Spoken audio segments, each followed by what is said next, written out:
Dati, hindi ako mahilig sa mga ulam na may tomato sauce. Hindi ko type yung mga, kunwari, giniling, menudo, fritada, mechado. Pwede na lang sa kaldereta kasi yung kalderetang niluluto sa bahay, yung may gata, yung malapot na type. Mas madalas kasi namin ulamin yung mga inabraw, saluyot na may labong, inihaw na hito. Yan yung mga gusto ko talagang inuulam. Pero nung nagsimula naman ako mamuhay mag-isa dito, wow, independent yan.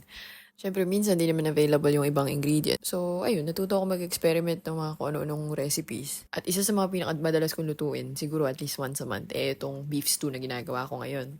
So, medyo hawig siya sa kaldereta, pero di ba kasi yung kaldereta, minsan nilalagyan ng liver spread, ganun. Ito, wala ring tomato sauce, tomato paste lang ginagamit ko. Tsaka, very Italian ang lasa nito kasi ayun nga, nilalagyan ko ng herbs. Tapos yung mga gulay, ayan, celery, carrots, mamaya bell pepper. Naglalagay din akong patatas pero nakalimutan kong bumili, so next time na lang.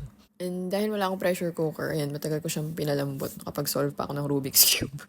Tapos nung malambot na, bago ko patayin yung apoy, nilagyan ko ng cheese. Bali, parmesan yan. Yun lang, luto na. Kanin na lang kulang. Then, naalala ko, meron nga pala akong colleague na nagbigay ng Prosecco or sparkling wine nung isang araw. So, happy weekend! Kain na!